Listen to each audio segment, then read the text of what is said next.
Month 5. Your baby has crossed a milestone most people never see, and the changes happening right now are unlike anything before. At week 17, the motor cortex begins taking shape. The brain circuits responsible for movement are rapidly wiring together and becoming more active.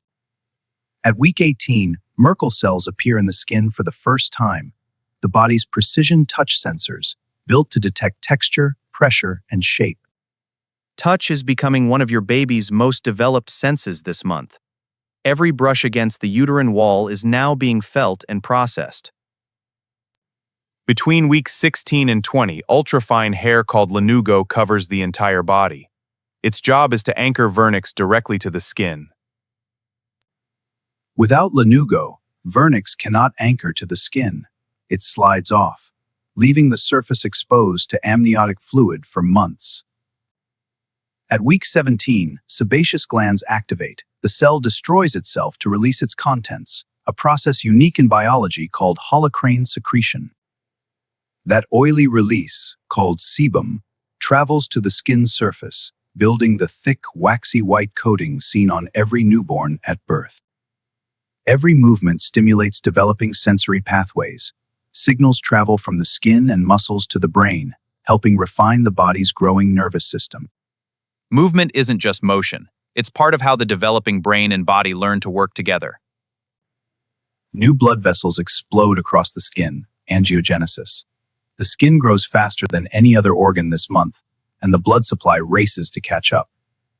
These expanding capillary networks help prepare the skin for life outside the womb and contribute to the reddish appearance often seen in newborns.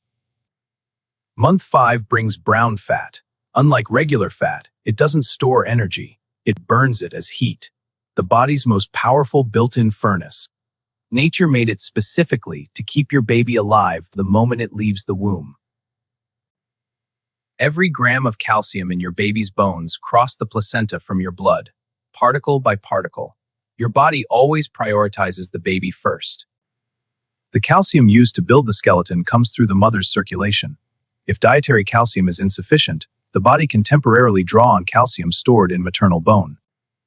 This month, bone marrow takes over as the body's primary blood cell factory. The liver and spleen handled this job before. Now the bones take command and keep that role for the rest of life. Bone marrow is becoming the body's primary site of blood cell production, gradually taking over from the liver and spleen. Each one carries oxygen from the placenta to a brain growing by the second. Brown fat forms in precise locations, the neck, spine, and kidneys, not random, strategically placed around the organs that need heat most urgently.